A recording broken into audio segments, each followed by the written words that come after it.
તો વધુ એક આઈપીએસ અધિકારીએ રાજીનામું આપ્યું છે। અભય ચુડાસમાએ રાજીનામું ધરી દીધું। ઓક્ટોબરમાં વય નિવૃત્ત થાય તે પહેલા જ રાજીનામું ધરવામાં આવ્યું છે। 1998 બેચના આઈપીએસ અધિકારી છે અભય ચુડાસમા। વધુ એક આઈપીએસ દ્વારા રાજીનામું આપવામાં આવ્યું છે, જેને લઈને અનેક સવાલો પણ અત્યારે ઉઠી રહ્યા છે। વધુ માહિતી મેળવીએ સંવાદદાતા હિરેન રાવલ જોડાયા છે આપણી સાથે। જી હિરેન, વધુ એક આઈપીએસ દ્વારા રાજીનામું આપી દેવામાં આવ્યું છે, કયા કારણોસર અપાયું રાજીનામું? સિનિયર આઈપીએસ અધિકારી અભય ચુડાસમાએ રાજીનામું આપ્યું છે। વર્ષ 1999 બેચના આ અધિકારી છે અને એમણે રાજીનામું આપ્યું છે। જો કે રાજીનામા પાછળના કારણો હજી સુધી સીધી રીતે કોઈ ધ્યાનમાં નથી આવ્યા। ગઈકાલે બપોરે એમણે રાજીનામું ગૃહ વિભાગને મોકલી આપ્યું છે।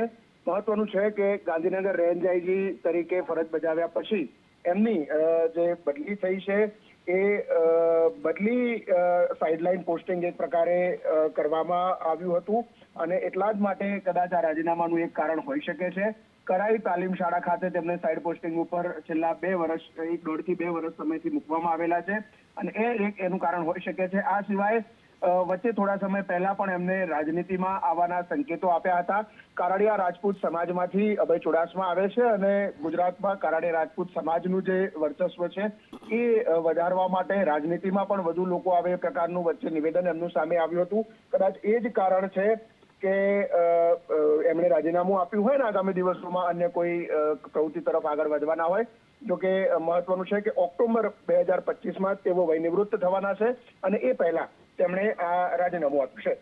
જી, આભાર હિરેન સમગ્ર માહિતી બદલ।